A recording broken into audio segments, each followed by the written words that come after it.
Ladies and gentlemen, it's a pleasure to have this panel about mobile disruption. And I'm very happy to introduce to you great panelists today who have a lot of experience in that field. Michael Wolf, Managing Director of Activate. Michael, you have worked a long time in the media industry as a consultant. You have been on the board on Yahoo until recently, and you have worked for MTV as a COO and president. Great you are here, and great to share your information. It's an important topic for everybody here. Absolutely, mobile disruption. Mark Reed, Mark, you are working for a long time for WPP. You are on the board. You're in charge for the digital business. Great you're here. And Dave Leo, actually, I didn't know, you told me last night, Dave is 41 years old and already works 20 years for Jeffries. 21. 21 years. That's an amazing figure as a managing director for the TMT business in San Francisco. It's not the years, it's the mileage. Absolutely. A lot of dog years. And I'm just looking where my fourth panelist is. Okay, and then we start. Before we start our discussion, I just would like to show you some data. And if you see these 5 short charts, then it's clear why it's called mobile disruption and why the mobile development we see now will change almost every business model we see where we're working in. If we see the data today, how the business has developed in the last 3-4 years, it is just outstanding. If we see today the number of smartphones being sold, it's outstanding in usage, how many times people use mobile phones and smartphones, and it's outstanding in bandwidth, which is used today. That business wasn't there 5 years ago. It started slowly. Today, it is a real big industry.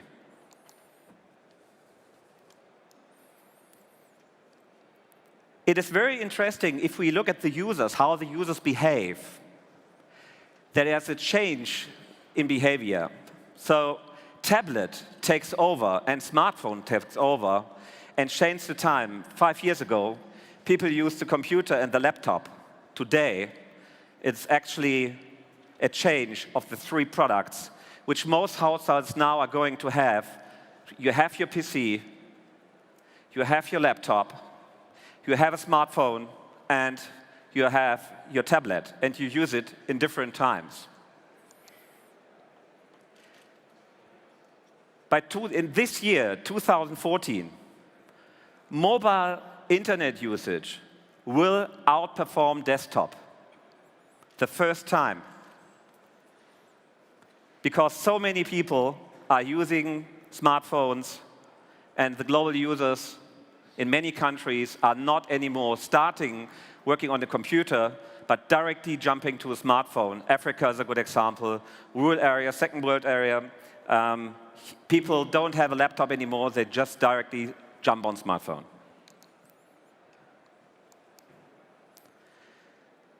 If it comes to advertising, the monetization, and that will be a big topic we will discuss in a few seconds here, is not working in a way how it should work.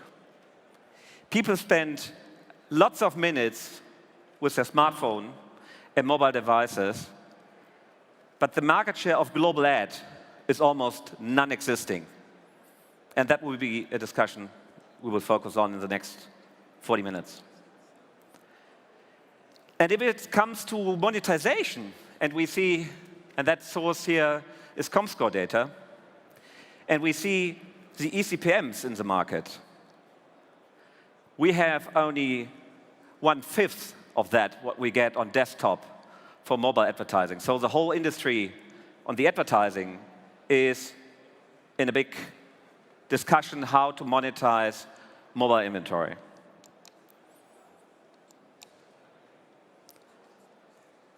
Joe Schöndorf, who spoke here yesterday and a big friend of DLD, said in November on our internal border DLD, which we do for our employees, the really big thing after mobile, the next big thing is mobile.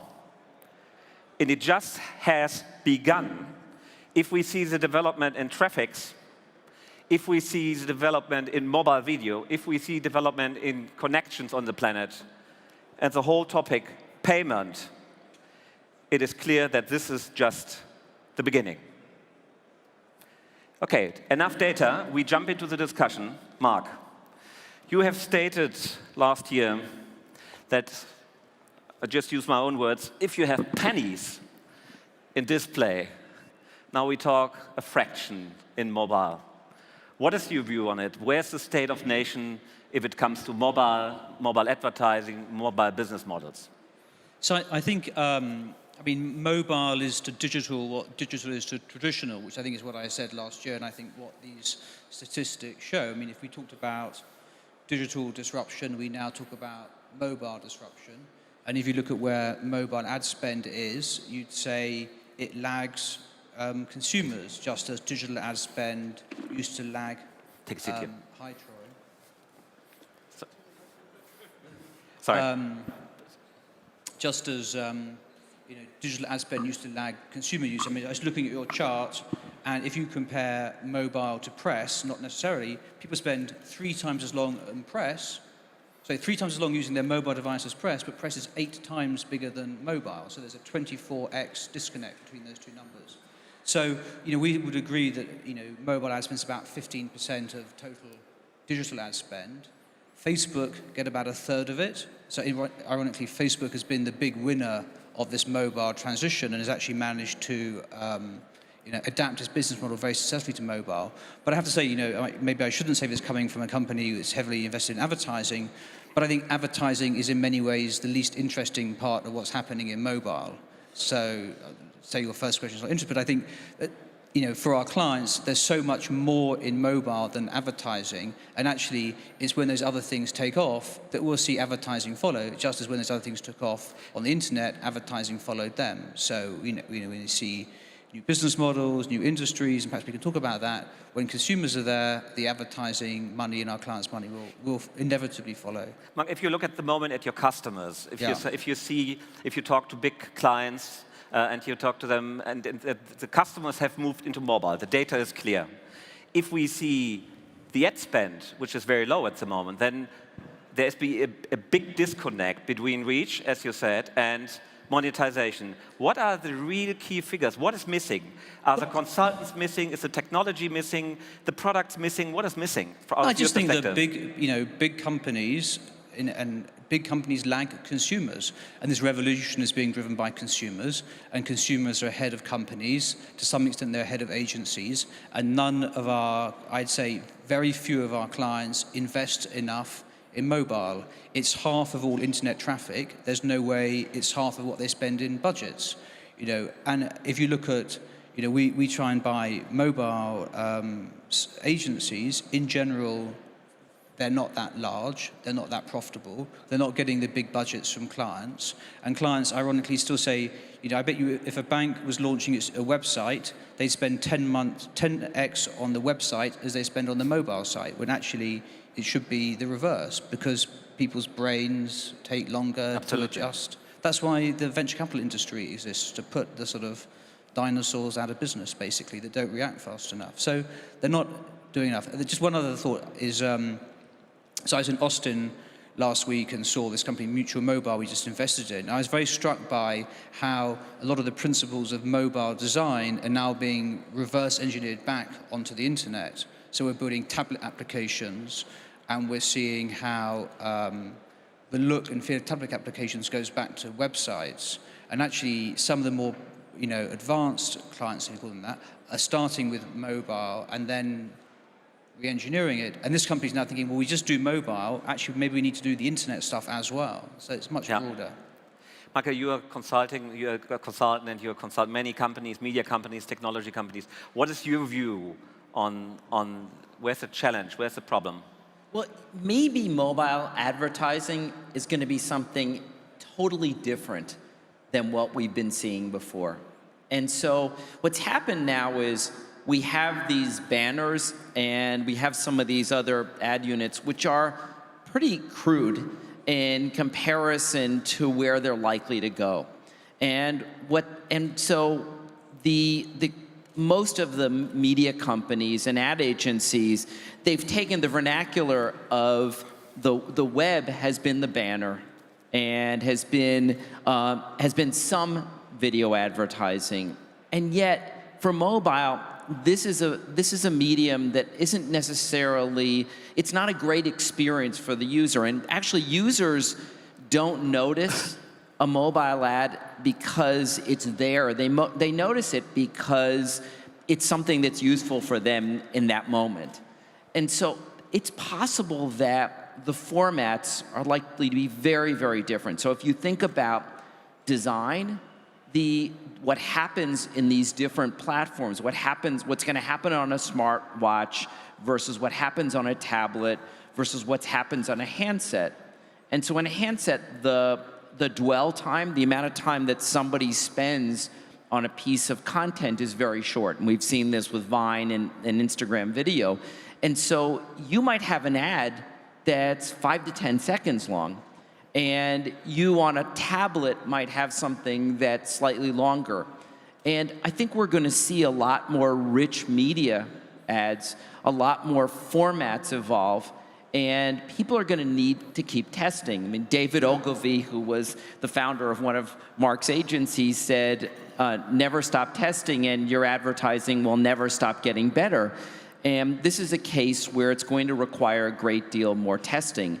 And then if you look at the kinds of things, so Mark just said what's most interesting for their clients is not advertising, but what else they're doing. And so you look at advertisers like Kmart, marketers, that it comes down to not necessarily advertising, but solving their marketing problems. And so Kmart and Sears are now using mobile as a way of enhancing the experience and making the shopping experience more personalized before somebody goes to the store and after. So I think that even this year, we're going to see, if you look at the beginning of the year, by the end of the year, we're certainly going to have some new formats.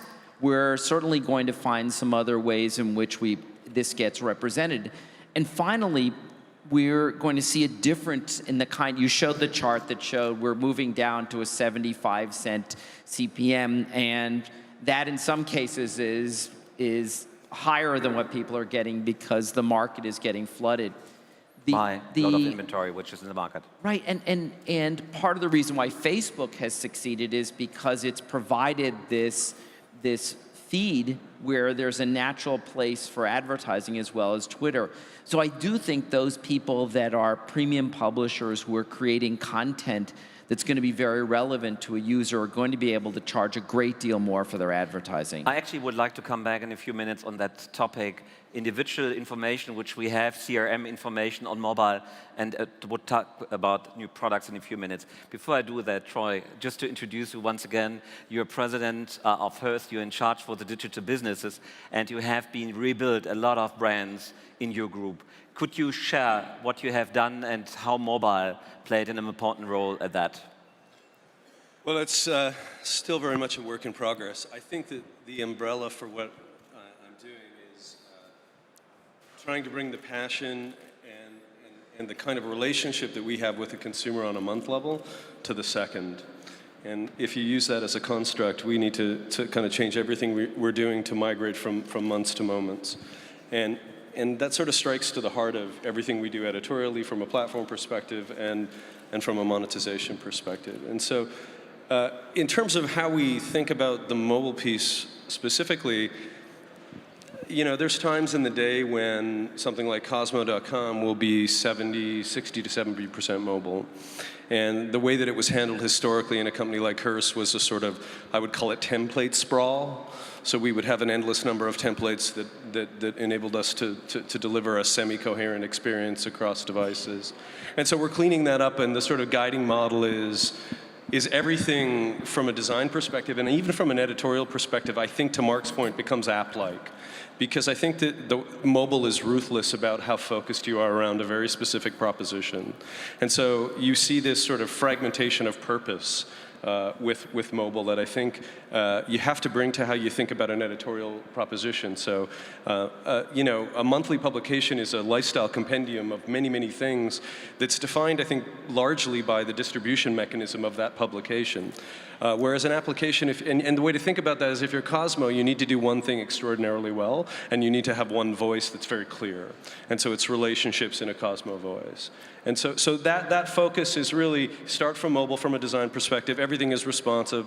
And the model I use internally is it's all an app, essentially. Can you share information about how much your revenues are today on mobile platforms? Oh, on mobile, I think I mean, digital is fairly small. Mobile would be very small today, yeah. And to answer the other question, I can do it very quickly. I think maturity, or sort of starting to close the mobile gap, is really about three things, and essentially all it's doing is accelerating the things that happen on the desktop, and they are availability of targetable data, and in particular location data. And so what happens is that programmatic is instrumental to mobile being more valuable because you need large, very, very large pools of inventory to be able to use location meaningfully. And then, you know, the lack of cookie infrastructure, et cetera, makes mobile harder to target and buy audience. The second thing is definitely form factor. And, you know, clearly we're only in the first inning of how we deliver a creative experience in that environment. And I think we've experimented so much with rich media, we'll solve that pretty quickly. But still today, when you want to watch a mobile and video, you press a button and it brings up a player and it's not seamless or frictionless at all. And the only thing that we need to do in the digital business to make advertising work is pull the friction out of it, always. It has to be as frictionless as turning a paper page in a magazine. And then I think finally the interesting thing that's happening is, in ways, our entire world is being abstracted into an application. Whether you're working with a financial services company, or you're ordering a car, or you're fixing the temperature in your house, or you're looking at security, everything is being administered through an app. And I think that when that happens, what it's going to do in the ecosystem is create essentially the same analogy as in-store traffic, i.e. our advertising drives in-store traffic, our advertising has to drive in-app traffic. And so as the app economy matures and becomes increasingly valuable, and we'll see that the lifetime value of an Uber customer is hundreds of dollars, you'll see a much more activity in that ecosystem for that customer. Mm-hmm. Video playing a big role on mobile, on your sites? Is video? Video playing a big role? Yeah, it's part of the proposition, but it's sort of as an extension of the post construct, really, not as a separate video initiative, no. Okay. Dave, if you look at the Valley at the moment, we saw a big acquisition, or a relatively big acquisition of Mopub being sold. If you look on the M&A side, what people are really interested, I talk to many people and they're looking for companies to drive revenues up in the mobile field. What are the trends? What are the things you see in Silicon Valley at the moment on the M&A market? Well, I think there's going to continue to be a lot of M&A in the market, both on the monetization side, like a Mopub, so helping publishers monetize their traffic, as well as pure app companies. So, you know, the types of companies like Instagram or Tumblr, which are optimized around the mobile experience. And if you look at last year, the top 5 venture capital financings, you know, one was a mobile security company, AirWatch. Another one was Uber, which is a mobile-first experience, and then Pinterest raised over $400 million last year. So this whole drumbeat around money, both investors and M&A in this category, I think is just going to continue. I think thematically, part of the reason why is that when I look at the mobile opportunity, I think of it even beyond just the phone. And I think about all of these devices that are getting embedded and tethered to the net, having essentially a sensor that allows for advertisers, consumers, businesses to get better educated about themselves or their customers. And so there's a lot of plumbing that needs to be built for that, because you're not talking about just, you know, one new internet. You're talking about a whole variety of different internets. And when I look at the opportunity, I try to separate into active and passive. So there's an active mobile web, and there's a passive mobile web. The active web is really the one that I think we're all accustomed to, which is, you know, our phones, we're using them, we're interacting with apps. But there's also a passive web, the one where we've got the internet in our refrigerators, we've got the internet in our cars, we've got the internet, you know, on devices that we wear. and those are much more passive. And so the monetization of those models is going to be very different. And I don't have the answer, but I try to learn a lot from other companies that I've seen around the world. And I think that the mobile monetization challenge, particularly in the US and Europe, is almost driven by the benefit of riches, which is that I think we've all been spoiled as consumers to not pay for anything, frankly, and have a third party pay for that service, and we're willing to tolerate an ad unit in the middle of our engagement. But if you go to countries like China, for instance, where the ad network, a third-party ad economy was not as well established as here, you had a lot of companies that had to figure out pretty quickly how to get money out of your wallet. And so when you when you peel back some of the data that you have there, I think there are a couple things that are quite interesting from a user engagement standpoint. The fastest growing part of mobile is really the app economy. So it's a mobile app experience, less so the mobile web. And within the mobile app economy, what's really driving a lot of the adoption are messaging-based platforms. And as we've seen with some of the high-profile challenges of monetizing messaging, it's not that easy. And the form of media is not necessarily conducive to the type of media that we're used to monetizing with on the desktop. And my question to you is, we talk about advertising, and mobile has the chance of fantastic CRM features. We know what the person is doing. We know where it's located. We know how the behavior is, where they serve. How far have we used that potential in the market? And that's a question to all of you from your position right now. Is this something we just started? Are there companies out who are really exploiting it very rapidly, doing it very successfully? What do you see on the CRM part? Michael? Yeah, the concept of triggered advertising is going to become increasingly important. And so an example of this is what the Weather Channel has done with weather-triggered advertising. So suddenly an advertiser, so the best example is Home Depot has advertising triggered to different events. So there's a storm, they're selling all sorts of stuff to put outside. There's a snowstorm, it's selling snow shovels. The other example of an advertiser using that is Molson, which in Canada, drinking beer, when it gets hot, people have this incredible thirst for beer. It doesn't get hot. Yeah, well, but whenever it does, it's okay. But they're actually immediately the ads are triggered. So that kind of context may be even more important than just putting an ad. Yeah, Mark? I think, I used an example we did like 7 or 8 years ago of BMW snow tires a few years ago on a panel here on mobile. So I think we have got some of that done, but I think it's much more, a CRM channel. You're going to the airport, the flight is overbooked, they offer you an upgrade if you pay $50.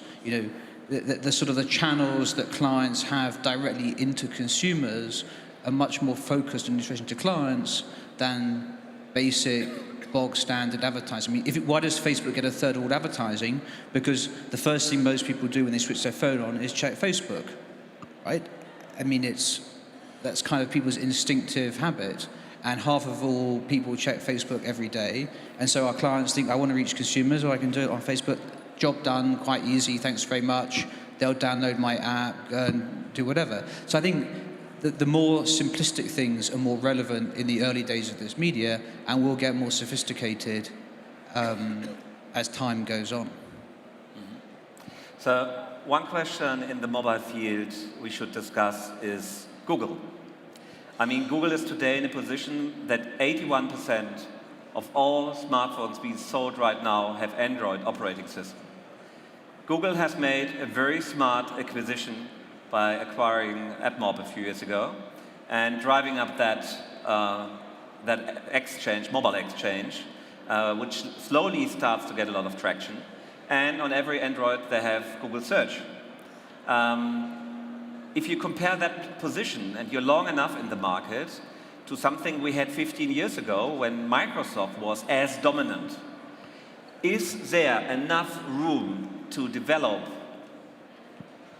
a lovely mobile ecosystem with such a dominant player? I mean, if I could ask, I don't know, if I should answer the question on behalf of Google, I think that the evidence has shown that Google have adapted their business to mobile more successfully than other companies have done. I mean, they've done amazing. You know, I used to say that YouTube was probably the smartest acquisition of the last 10 years, till I realized that it also did Android, which must be an even more intelligent acquisition than YouTube. So they've done a fantastic job of adapting their business, and I think they and Apple have, let 1,000 flowers bloom in, in mobile. I mean, do you remember 5 years ago we used to have these events where we'd be discussing how the operators were killing innovation on mobile platforms, and the reality is that the app economy has massively allowed innovation to blossom. So, I know there's a sort of German obsession a little bit with Google, but I think in this one area, for the moment, the influence of Google and Apple, I'd say, has been to drive and stimulate innovation. It's how that happens dynamically over time, time will tell. Well, I think that there is always that tension in the media world between content and distribution. And if you want to understand that world, you just have to kind of study who has power and how they're getting it and how they're responding to it. And I think one of the interesting things, just to sort of add another dimension to the conversation, is that in the mobile world, applications are content. And I think you're going to see the rise of the power of applications. We're really obsessed with operating systems and their connection to hardware, because right now in the ecosystem that has a tremendous amount of power. And I think that it could be, you could easily envision a future where something like Uber is able to parlay their relationship in instantaneous service delivery. Today it's a car, but you could imagine dividing up services in many ways, where it becomes essentially a service platform to the consumer that has a tremendous amount of power in that ecosystem. Because a consumer would rather have one thing that did that really well, and the people underneath of it, today the drivers, but potentially hotel rooms or anything else, want the distribution potential of those installed apps. So I think you're going to start to see this next wave in mobile where the big app providers have and start to apply pressure on the OSs. Yeah, I just want to build on that. I absolutely agree. I think there's plenty of room in the market. You just don't want to attack them head on. I mean, there's obviously, when you look at mind share of users, again, messaging is the fastest growing category. And then even within the monetization of mobile, games is the top category. And so there's plenty of opportunity for companies, entrepreneurs, and other companies to develop creative content, maybe gamify content, and capture audience on the audience side. I wouldn't go head to head and try to build an OS or, frankly, an exchange unless you had some proprietary inventory. So a Twitter MoPub seems like a very natural, competitor, frankly, in the market.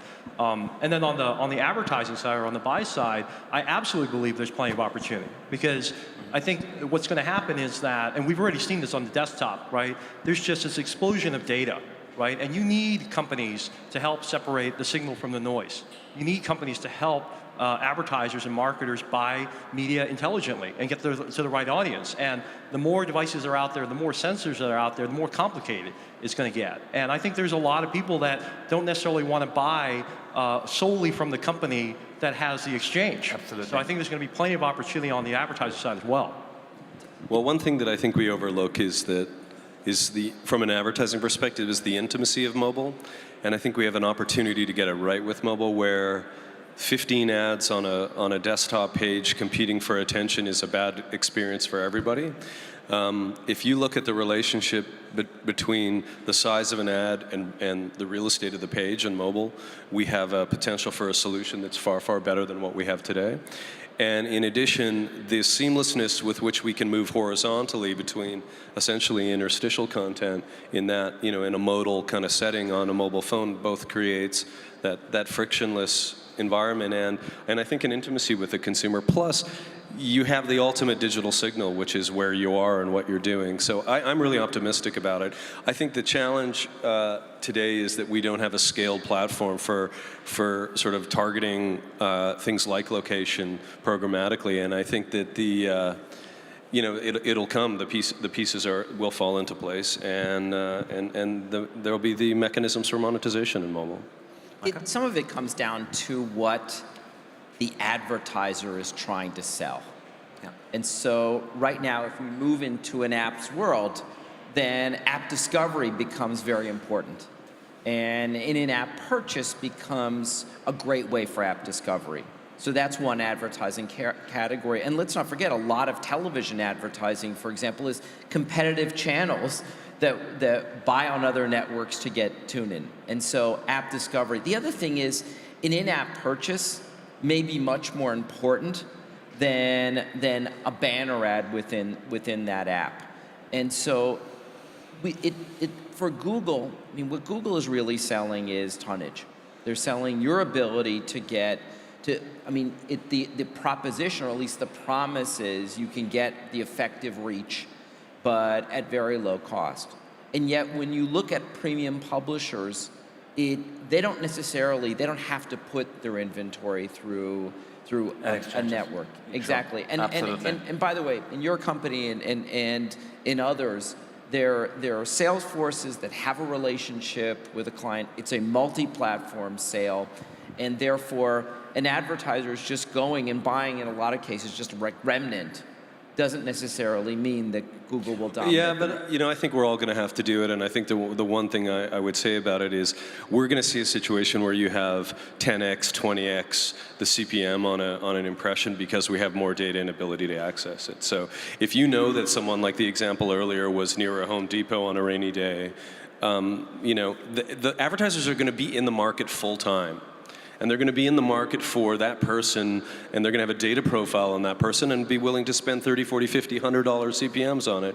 And they'll do it at far lower volume, but with way more specificity. And it's going to take participation in a system like that, even for premium guys, to make it work. But those advertisers are not going to be buying through a network. And that's I mean, those advertisers have a very specific need and won't be buying blind. I think one thing on the data that struck me when you said that, Troy, is I think most of the investment in targeting and data has been around cookies, right? Or around basically desktop standards. And actually, we haven't really thought that much yet about how we replicate those same things on mobile devices. Yeah. And the reality is that Google and Apple have most of that data, and they have, certainly Apple have different approaches to things like third-party cookies and Google. So there's stuff, do not track is turned on by default. There's stuff that, they make it harder for you to do in their ecosystem than in the Google ecosystem, which ironically is much more open in that respect. So I think we are going to have to start to think about that and how we integrate that data with the desktop, with the TV, with everything else. And that is much harder to do on mobile. Yeah. If we look at a very large area, e-commerce, are there some best practices, which you would say are world-class and we all should look to learn really to drive up our business in mobile? Is there anything you can add? I'd say, our client, Argos in the UK, reckon they drive, I think, close to 50% of their sales through mobile devices. So that's both people buying directly through mobile, but also people checking that the product is in store from their device before they go. So they want to buy it, they check it's there, and they go there. So in this sort of omni-channel world, thinking about the roles of all the different channels is very interesting. And then for another client, we're building a system where they're actually going to take the EPOS out of so it's a furniture company, they're going to take the point of sale system out of the store, and they'll just give you an iPad when you go into the store, and the iPad's got the same experience as the internet. Effectively, it's just literally a showroom, and you transact through their e-commerce platform. So I think, most e-commerce companies say 15 to 20% of their sales come through mobile devices. It can be as high as 50. Yeah, I would just add that what I've seen, the companies that have been most successful, I think, in mobile e-commerce are those that have a value proposition that's very far down the conversion funnel. So, Uber is a classic example where, you interact with the app because you want a car, very, very quickly. But a tremendous number of game companies benefit from the same dynamic.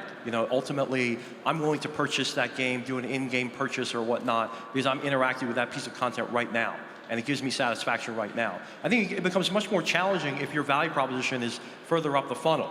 It's something that I don't necessarily need to buy today, or not necessarily something I need to interact with today. And I think there's certainly challenges for those companies to come up with the right experience. Mm-hmm. Anyone want to add something? Again, I expect that the way we talk about this will change as there is more transparency instantaneously around the value of the consumer, where commerce is really just advertising. And the only difference truly is whether you hold the product and ship it to somebody. So as we become far more quantitative in how we look at the value of a customer, our ability to auction them instantly, and our ability to track a transaction through, I think of all of our advertising as commerce in a way. It's just how much of the margin can I take by virtue of being able to identify that customer with that transaction. Yeah. And we have a store, for example, called Shop Bazaar, which is a Harper's Bazaar high-end online retail store, and essentially what that amounts to is a way of taking more margin. But it really is just media merchandising of products, right? And I think you're going to see a lot more of that. All right. We have mics here. Any questions? Someone has a question, raise a hand, please. This gentleman here. Hi. I'm Lucas Cani. I'm a publisher, digital publisher across Europe and Brazil. So on my sites, I have 50 million unique visitors per month, and 40% is already mobile. And the way we are monetizing more and more is through native advertising, because it's the only advertising that is going cross devices. So both video and, of course, creation of content for clients. Other solution banners are not working. It's very difficult to let user interact on a banner in the mobile. So what are the feelings for the agencies and Hearst as well? Let's do it. Sure. Mark, want to add something? I'm not totally convinced by native advertising. I think it's a good sales force can sell stuff. Whether is that accountable or we really get results, I'm not entirely convinced. I don't even know what native advertising is. It's like something pretending to be something else that someone pays for that's kind of editorial but kind of not. It's kind of, if it's like a proper article, it's a proper article. If someone's paying for it, it either is or it isn't. So I think consumers find it confusing, which is why people pay for it. And if it's not straightforward, then it's kind of It depends how you identify the native advertising. If you write that it's a sponsored content and you identify as a sponsored content or not. But you're writing it because you're being... I mean, there are some markets in the world where PR equals native advertising, right? Asian markets. I don't know. I mean, I think if I had a publication with integrity, I'd find it quite difficult to do. I'd rather have stories people want to read and ads they want to look at and kind of keep the two things separate. So what is the format? Sorry, last question. So what is the format you see for the mobile? But I think some kind of versions of bannery things that are bigger and interstitial, and people will figure that out. Yep, Smarter than me. More important than native advertising, which is really the jargon of the day, is really going to be the relationship between what a publisher does to get somebody into a store. So Dave just talked about the fact that the people that are succeeding are way closer to the purchase chain. But what's going to happen with mobile in a store is a publisher's ability to be able to create some store traffic, and yet with a handset and being able to take advantage of things like the iBeacons, ways in which you circulate someone through a store, is going to probably be more important than some sort of native advertising. Okay. My last question. You have a lot of personal data on your mobile phone. The whole NSA discussion. If you look into the future, 3 years from now, still a big topic, or just gone and forgotten? What is your statement? Is trust here important, or is it not? I personally think it's going to be forgotten.